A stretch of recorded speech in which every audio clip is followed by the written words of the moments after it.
Help me, please. Somebody. An old white man collapsed against his car door. Engine dead. Phone dead. Nobody had stopped in over an hour. Hold on, sir. I'm coming. Everything his grandmother had left this week. My car died. Nearest gas station's 3 miles south. Can you walk with me, son?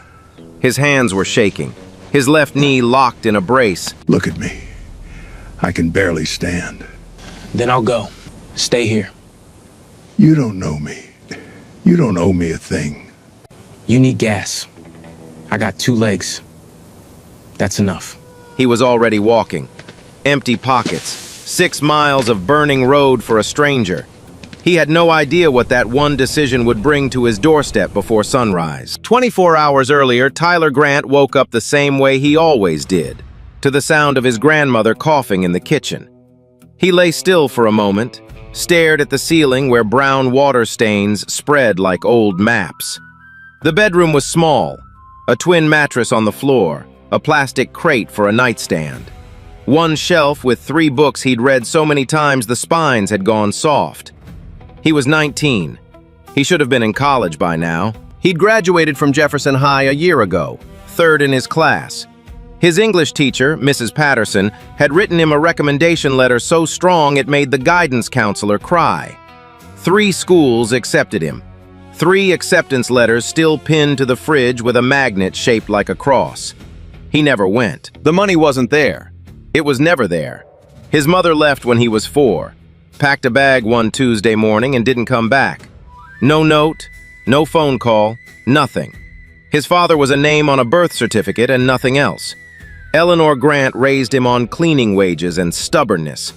She worked for 3 white families across town, scrubbed their floors, ironed their sheets, cooked their Sunday roasts, while her own kitchen had a stove with only 2 working burners. Came home every night with her lower back locked up so tight she had to grip the door frame just to take off her shoes. Tyler told her to quit.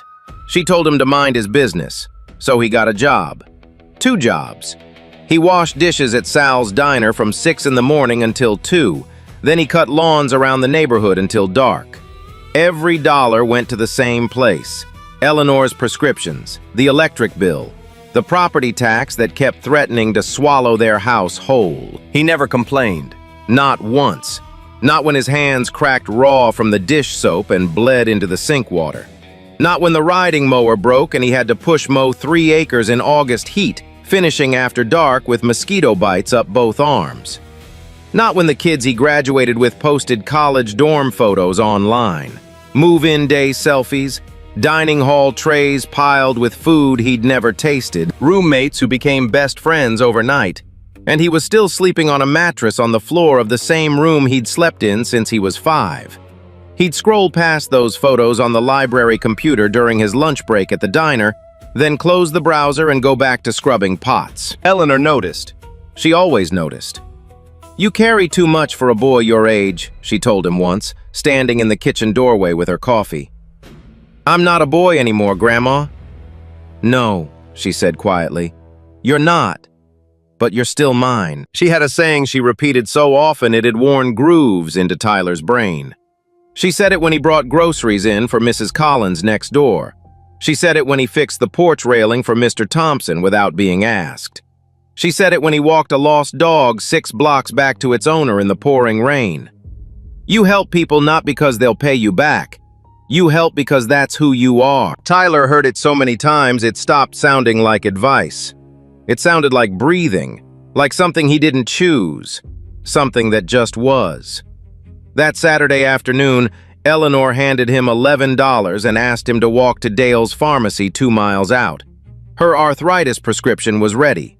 The bus didn't run on weekends, and the car, a 2003 Buick with a cracked windshield and a dead battery, had been sitting in the driveway since March. "Get the pills, come straight back, and drink water. It's hot out there."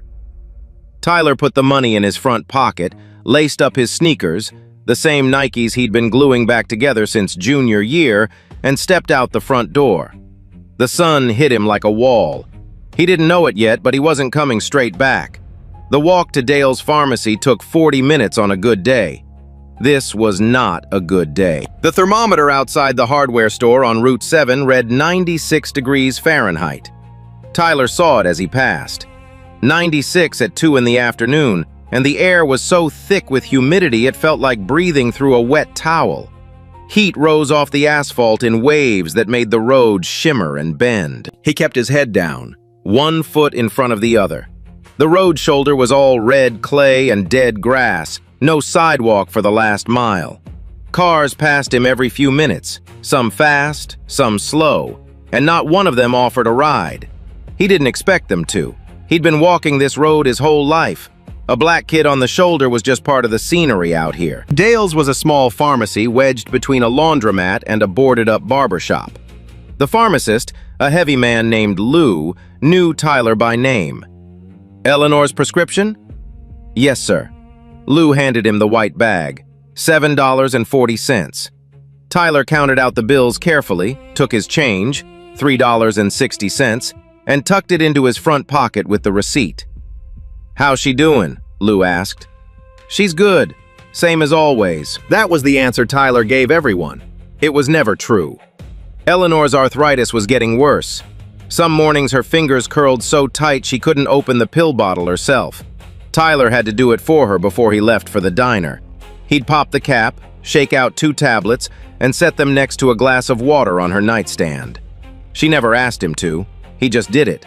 The same way he taped the kitchen window shut every winter. The same way he hand-washed her compression socks because the washing machine had been broken since November. He left Dale's and started walking back.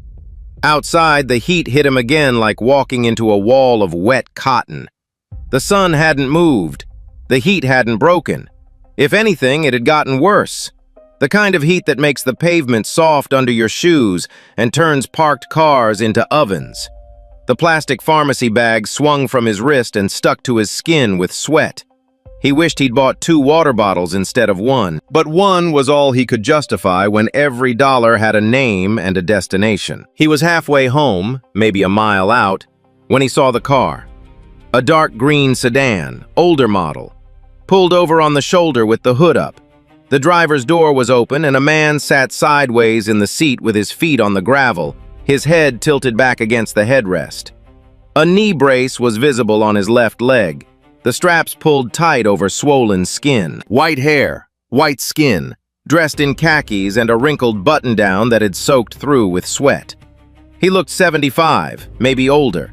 His chest moved in shallow, unsteady pulls. Tyler slowed down. He watched 3 cars pass in the next 30 seconds. A red truck, a minivan, a blue SUV with a family inside. None of them even tapped the brakes. The old man didn't wave them down. He didn't call out. He just sat there, still, like he'd already given up on anyone stopping. Tyler looked at the pharmacy bag in his hand. Looked at the $3.60 in his pocket. Looked at the mile of road still between him and home, where his grandmother was waiting. Then he looked at the old man, and his feet changed direction. "Sir, you all right?" The old man opened his eyes. They were pale blue, clouded, slow to focus. He looked at Tyler the way people look at things they're not sure are real.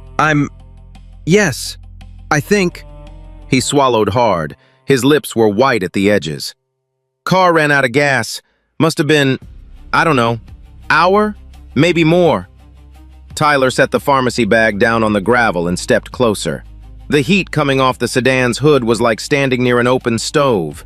The old man's hands were trembling in his lap, not from cold, from his body running out of things to give. "You got a phone?" Tyler asked. "Dead." The old man patted his shirt pocket. "Left my charger at the hotel. Didn't think I'd need it for a short drive." He let out a thin laugh that turned into a dry, scraping cough. "Didn't think a lot of things today." Tyler looked down the road, both directions. Nothing but heat and silence and the long, flat stretch of Mississippi 2-lane that went on until it got tired. "Nearest gas station's about 3 miles that way," Tyler said, pointing south. "I know." The old man nodded slowly. "I know it is." There was something in the way he said it. Not frustration, not anger. Just a man who had already done the math and come up short. 3 miles was nothing in a car. 3 miles was everything on foot when your legs didn't work right anymore, and the sun was sitting on your shoulders like a sack of concrete. Tyler looked at the man's face. The redness had gone past sunburn into something worse, a deep, meaty flush that meant the heat was winning. His breathing was too fast and too shallow. Classic signs. Tyler had seen a man pass out from heat stroke at the diner once. The cook, Eddie, had collapsed behind the grill line on a July afternoon. It started exactly like this. Here, Tyler said. He reached into the pharmacy bag and pulled out the water bottle he'd bought for himself. The only one. He unscrewed the cap and held it out. Drink this, slow sips. The old man hesitated. That's yours, son. You need it more than I do right now. The man took the bottle. His hands shook so badly that water ran down his chin and darkened the front of his shirt. He drank half of it in 3 long pulls, despite Tyler telling him to go slow. Thank you, he said. His voice was already steadier. What's your name? Tyler. Tyler Grant. Harold. The old man extended a trembling hand. Tyler shook it. The grip was weak but deliberate, the kind of handshake that used to be strong. I've been sitting here watching cars go by. Must have been 40, 50 of them. Not one person stopped. Tyler didn't say anything to that. He didn't need to. 3 miles south, Tyler said again, more to himself than to Harold. Son, that's 6 miles round trip. In this heat, you don't have to. I know I don't have to. Tyler picked up the pharmacy bag, set it carefully on the passenger seat of Harold's car where it would stay out of the sun, and took one long look down the road ahead. Stay in the shade, he said. I'll be back. Then he started walking. The first mile was just heat. Tyler walked on the shoulder, staying as far from the road as the clay would let him. Red dust caked his sneakers within the first 100 yards. The glue on the left sole had softened in the heat, and he could feel the shoe pulling apart with every step, a faint, wet peeling sound that only he could hear. No shade, not a single tree for as far as he could see, just flat, open land, brown fields, and a sky so white and bright it hurt to look up. The air tasted like hot metal and dry grass. He didn't have water anymore. He'd given the bottle to Harold. By the half-mile mark, his mouth was dry. By a mile, his tongue felt thick and heavy. His t-shirt was soaked through front and back, and the sweat running down his forehead kept stinging his eyes. He wiped it with his forearm and kept moving. A car passed him going south, then another. Neither slowed. He thought about putting his thumb out the way he'd seen people do in old movies, but decided against it. A black kid hitchhiking alone on a back road in Mississippi didn't end in a free ride. It ended in a phone call to the sheriff. So he walked. The second mile was pain. It started in his feet. A low, hot throb in his right heel where the sole had worn clean through to skin. Then it climbed into his calves. Then his knees. His body wasn't tired. His body was angry. It was telling him to stop, to sit down in the ditch, to find shade somewhere and wait for the worst of the heat to pass. He didn't stop. He thought about his grandmother.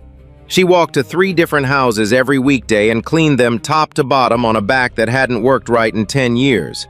She never stopped. Not when her knees swelled up like softballs. Not when her fingers locked up so bad she cried quietly in the bathroom where she thought Tyler couldn't hear. If Eleanor Grant could scrub kitchen floors on broken joints, Tyler could walk 3 miles in the sun. The gas station appeared at the bottom of a long, gradual slope. A small Conoco with 2 pumps and a metal roof that pinged and ticked in the heat. Tyler pushed through the glass door and stood in the air conditioning for exactly 3 seconds. He wanted to stand there for 3 hours. He gave himself 3 seconds, then moved. The man behind the counter was middle-aged, sunburned, wearing a faded Conoco polo with a name tag that said Ray. He looked at Tyler, sweating, dust-covered, alone, and frowned. Help you? I need a gallon of gas, in a can. Ray stared at him. Where's your car? It's not my car. A man stranded about 3 miles north. His car ran out of gas. And he sent you? Walking? In this heat? He didn't send me, I just came. Ray held the stare for another beat, then shrugged and pointed to the back wall. Tyler found a red plastic gas can. 1 gallon, $4.99. He picked it up, brought it to the counter, and laid his money down. $3.60. He was $1.39 short. Tyler stared at the bills and coins on the counter. His throat tightened. He'd walked 2 miles in killing heat for this moment. He'd given away his only water. He'd left an old man sitting in a car on the side of the road with a promise to come back. And now he was standing in a gas station, $1.39 short, and Ray was already shaking his head. "Kid, I can't just, please." Tyler's voice didn't crack. It was steady and low and completely serious. "There's a man out there who might not make it if I don't bring this back." Something shifted in Ray's face.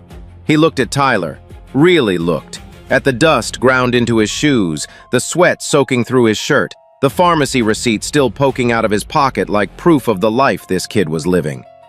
He reached under the counter, pulled $1.50 from a ceramic tip jar and pushed it across. "Go," he said. Tyler paid, filled the can at the pump and started walking north. The can weighed 8 pounds full. By the second mile back, it felt like 40. He switched hands every 100 steps. The wire handle bit into his palms and left red welts that would last for days. But he kept walking.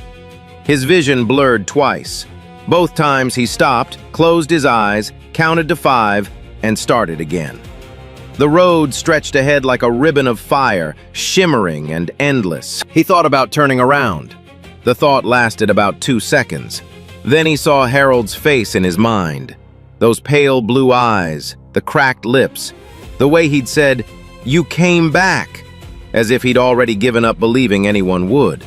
He kept walking, because he said he'd come back, and Tyler Grant did not break promises. Tyler saw the green sedan from a quarter-mile away, still there, hood still up. Harold still sitting in the driver's seat with his feet on the gravel. But he was sitting up straighter now. The water had helped. Tyler came down the shoulder, gas can in his right hand, arm aching from the elbow down. His shirt was so wet it clung to his ribs like a second skin. Dust coated every inch of him, his arms, his neck, the pharmacy bag tucked under his left arm. Harold saw him coming and stood up, slowly, one hand on the car door for balance. When Tyler got close enough to see his face, the old man's eyes were red. "You came back," Harold said. "I said I would." Tyler unscrewed the gas cap and poured the gallon in carefully, tilting the can so it wouldn't splash. He'd seen his neighbor fill a lawnmower wrong once and soak his pants in gasoline. Tyler was careful with things. He was always careful with things. Harold turned the key. The engine coughed once, twice. Then it caught and held, rumbling low and steady.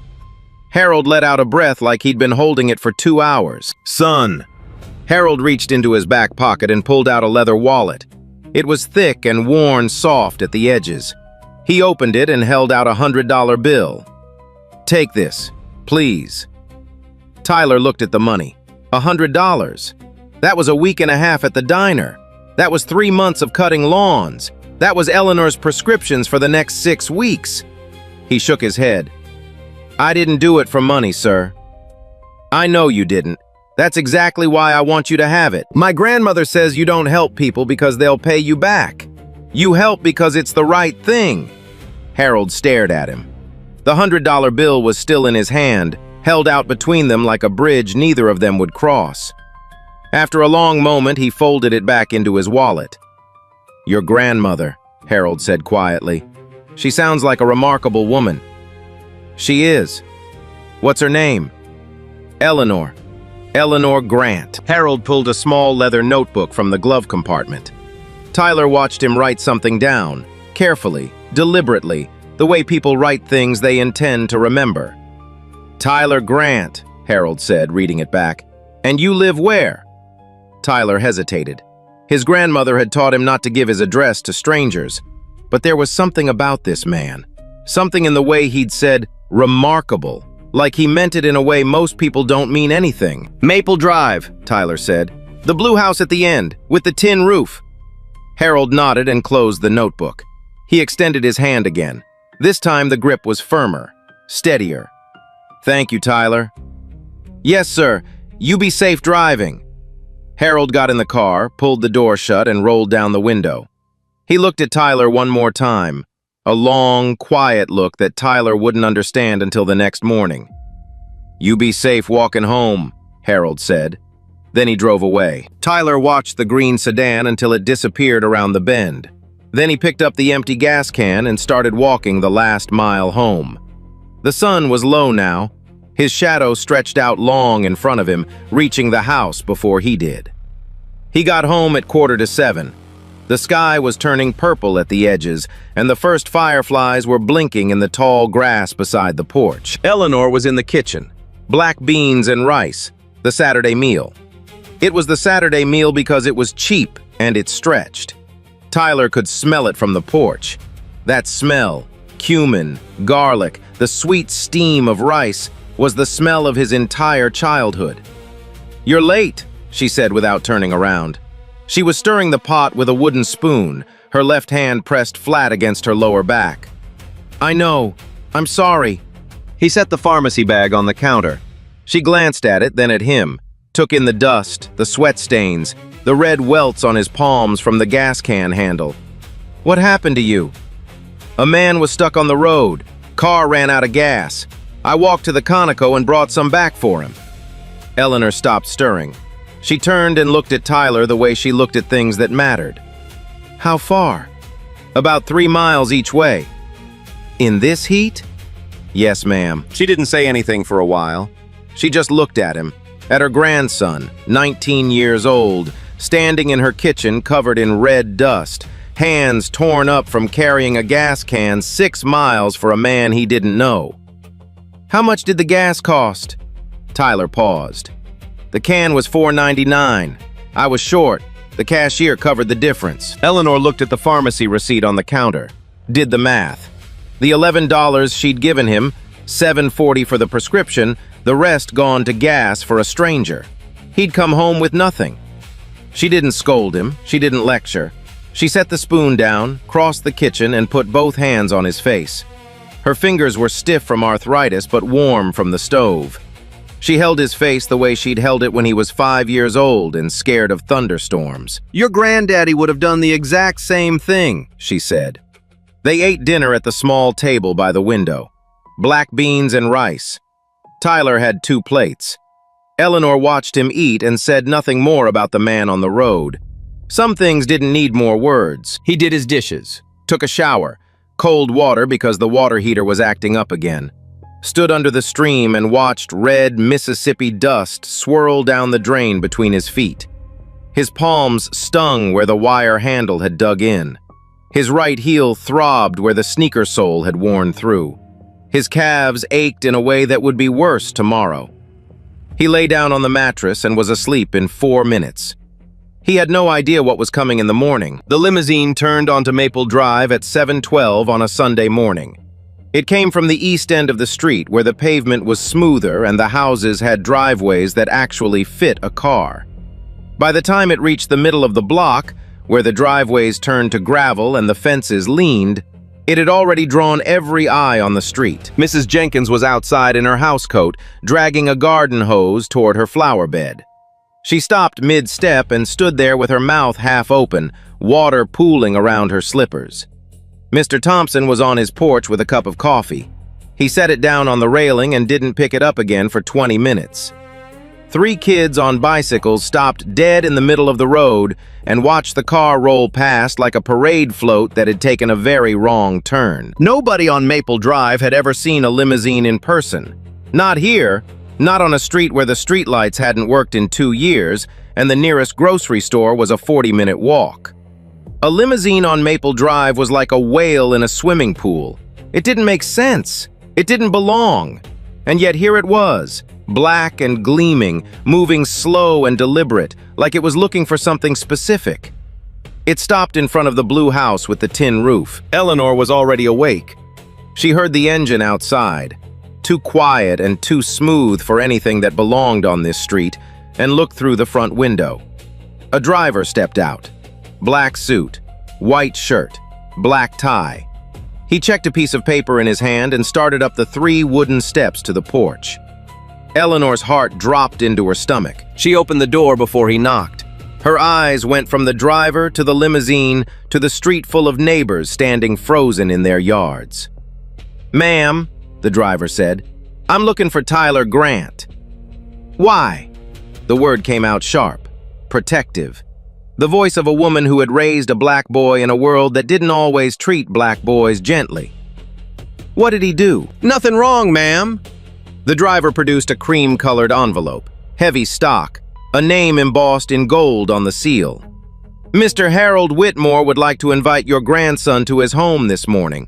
He asked me to deliver this personally." Eleanor took the envelope. Her hands were trembling. She turned it over. The name on the back meant nothing to her, but the weight of the paper, the gold lettering, the limousine idling at her curb, all of it said the same thing. This was not a man who asked for things casually. She opened it and pulled out a single folded letter, handwritten, blue ink on cream paper. She read the first 3 lines and her breath stopped. The letter began, "Dear Mrs. Grant, yesterday afternoon your grandson walked 6 miles in the heat to help a stranger he had no reason to help. He gave me his only water. He refused my money. I have not stopped thinking about him since." Eleanor read the letter twice. Then she sat down slowly on the porch chair because her legs wouldn't hold her anymore. "Grandma?" Tyler appeared in the hallway, rubbing his eyes. "What's going on? Whose car is that?" Eleanor looked up at him. Her eyes were wet, but she was smiling, the kind of smile that breaks and builds at the same time. "Get dressed," she said. "Put on your good shirt." "My good shirt? Why? Where are we going?" She held out the letter. "That man you helped yesterday," she said quietly. "He sent a car for you." Tyler took the letter, read it standing in the hallway in his boxers and bare feet, morning light falling through the window behind him. By the time he reached the end, his hands were shaking the same way his grandmother's had. Outside, the neighborhood was still watching. Nobody had moved. Nobody had gone back inside. Something was happening on Maple Drive that had never happened before. And every person standing on that street, every mother in a housecoat, every old man with cold coffee, every kid straddling a bicycle, could feel it. The way you feel a storm coming before you see the clouds. The limousine turned off the highway after 25 minutes and onto a private road lined with white oaks so old their branches formed a tunnel overhead. Spanish moss hung from every limb, swaying in a breeze that didn't seem to exist anywhere else in Mississippi that day. Tyler sat in the back seat with his hands on his knees. He was wearing his good shirt, a white button-down Eleanor had ironed the night before for church. Eleanor sat beside him in her Sunday dress, the cream envelope tucked in her purse, her eyes fixed straight ahead. Neither of them had said much since they got in the car. The house appeared through the trees like something from a different century. White columns, a wraparound porch, a front lawn so green it looked painted on. 3 cars were parked in the circular driveway, a silver Mercedes, a black Range Rover, and the green sedan. Tyler recognized the sedan instantly. Same car, same cracked paint on the rear bumper. The driver opened their door. Tyler stepped out first, then offered his hand to Eleanor. She took it. Her grip was tight enough to hurt. Harold Whitmore was waiting at the front door. He looked nothing like the man Tyler had found on the side of the road. Yesterday, he'd been sunburned, trembling, half collapsed against a car door. Today, he stood straight, clean shave, light blue blazer, polished shoes. His eyes, those same pale blue eyes, were clear and sharp and completely in command. He looked like a man who owned things, a lot of things. "Tyler." Harold extended his hand. The grip was firm this time, strong. "Thank you for coming." "Yes, sir." Harold turned to Eleanor. He took her hand in both of his. "Mrs. Grant," he said, "I owe you a conversation." He led them into a sitting room with tall windows and shelves lined with leather-bound books. A woman in a gray dress brought sweet tea on a silver tray. Tyler took a glass and held it without drinking. Harold sat across from them. He was quiet for a moment, studying Tyler with certainty and patience. "I need to tell you who I am," Harold said, "and then I need to tell you what I do." He picked up a framed magazine cover from the side table. Forbes, 12 years old. The photograph showed Harold standing in front of a glass-walled building with his name carved into the limestone above the entrance. "My name is Harold Whitmore. I'm the founder of the Whitmore Education Foundation. Over the past 30 years, we've provided full college scholarships to over 2,000 young people across the American South. The foundation's current endowment is $340 million. Eleanor's hand found Tyler's knee under the table. She squeezed hard enough that he felt her rings press into his skin. Tyler didn't move. He stared at the magazine cover and tried to connect the man in the photograph to the man who had been slumped against a car door on a back road, lips cracking, hands shaking. "Every year," Harold continued, "I drive through rural communities, small towns, back roads, places most people with money never go. I drive an old car, I wear plain clothes, and I wait." He paused. Let the silence do the work. "I run out of gas on purpose." The room went still. Tyler felt something shift deep behind his ribs. A slow, turning recognition that rearranged everything he thought he'd understood about yesterday. "I've done it over 100 times in the past 15 years. Different states, different roads. I sit in the car and I wait to see who stops, who keeps driving, who walks away." Harold leaned forward. "Do you know how many people have stopped in 112 attempts, Tyler?" Tyler shook his head. 14. Harold let the number land. "In 15 years, 14 people stopped. Most offered to call a tow truck and kept driving. A few gave me water. 2 offered money." His voice dropped lower. "But in 112 attempts across 9 states and 15 years, you are the only person who walked 6 miles in killing heat, spent money you did not have, gave away your only water, and then refused to take a single dollar for it." Eleanor was crying, silently, tears running down her face and falling onto the collar of her Sunday dress. She didn't wipe them away. She just held Tyler's knee and let them come. "The foundation doesn't award scholarships based on grades," Harold said. "We look for one thing: character. The kind of person who does the right thing when no one is watching, when nothing is offered in return, and when doing the right thing costs them something they can't afford to lose." He looked directly at Tyler. "I've been looking for someone like you for a very long time." The room was quiet for a long time after Harold finished speaking. Tyler sat perfectly still. The glass of sweet tea sat untouched in his lap, condensation running down the sides. He could feel his grandmother's hand on his knee, her rings digging small crescents into his skin, and he focused on that because everything else in the room had stopped making sense. $340 million, 2,000 scholarships, 112 tests, and he, Tyler Grant, dishwasher, lawn cutter, grandson of a woman who cleaned other people's houses, was the one. Harold let him sit with it, didn't rush. He just waited the way a man waits who has learned that some things need time to land. Then he stood, walked to a mahogany desk near the window, and picked up a dark blue folder with the Whitmore Foundation logo embossed in silver. "This is what I'd like to offer you, Tyler." He opened the folder. "A full scholarship, 4 years at any accredited university in the country. Tuition, room and board, books, supplies, and a monthly living stipend of $1,500. There are no conditions on your major. You study what matters to you." Tyler looked at the documents inside. His name was already printed on them. Tyler James Grant. Someone had typed it in careful, official letters on paper thick enough to feel permanent. His throat closed. He pressed his lips together and breathed through his nose.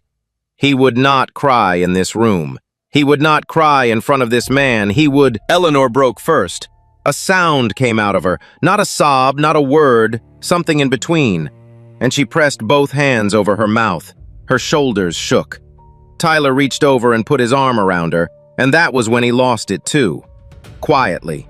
Just tears running down his face while he held his grandmother in a rich man's sitting room and tried to understand how walking 6 miles in the heat had led him here. Harold wasn't finished. "There's something else," he said. He waited for them to look up.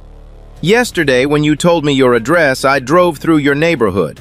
I saw the community center on the corner of Maple and 5th. Tyler knew the building. Everyone on Maple Drive knew it. It used to be a recreation center. Basketball courts, an after-school program, a small library in the back room. It closed 4 years ago when the county cut funding. Now it was just a concrete shell with plywood over the windows and weeds growing through the parking lot cracks. "The foundation is going to rebuild that center," Harold said. "Fully funded. New facility, basketball courts, a tutoring center, a computer lab, and a community kitchen. Construction begins in the fall."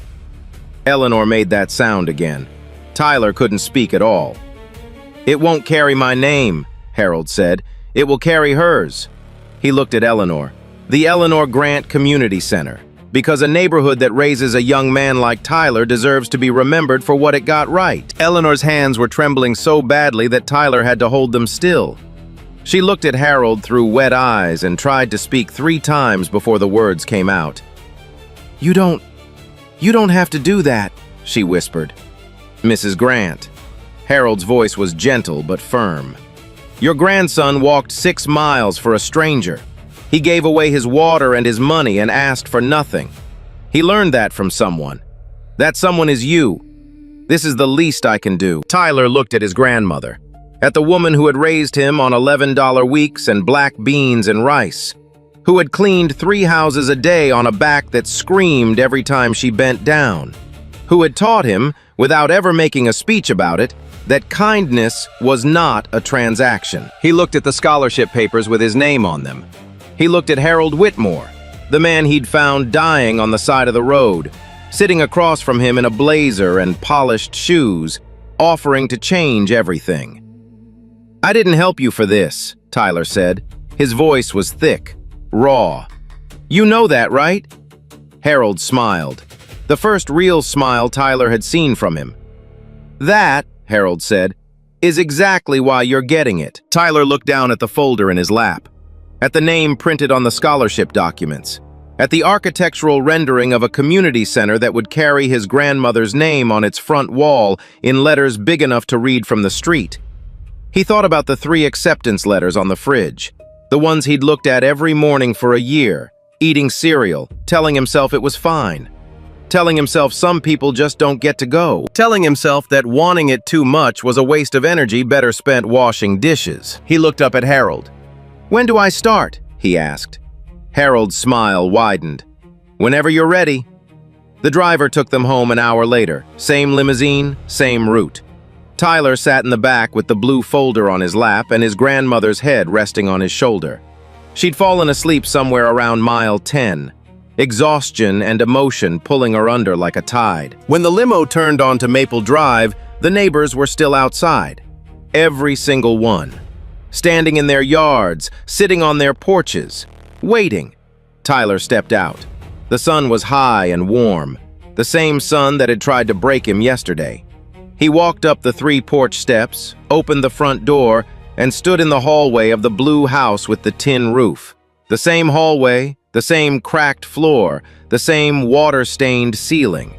But nothing was the same anymore. 4 years later, Tyler Grant walked across a stage in a cap and gown and picked up a diploma with his name on it. Bachelor of Science in Social Work.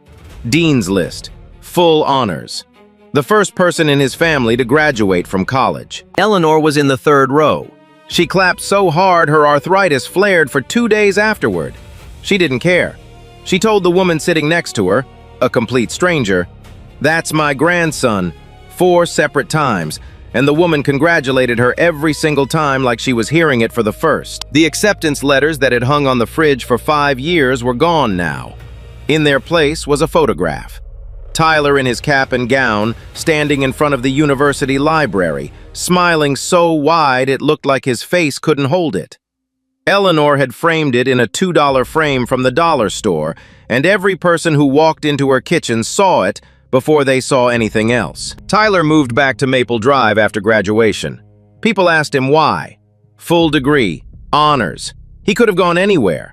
Atlanta, Dallas, D.C. Companies were recruiting. Non-profits were calling. He had options he never dreamed of having. He chose home. He took a position with the Whitmore Foundation as a regional outreach coordinator. His job was simple in description and enormous in practice. drive through small towns and rural communities across Mississippi, find young people with character and no opportunity, and bring them into the program. He drove an old car. He wore plain clothes.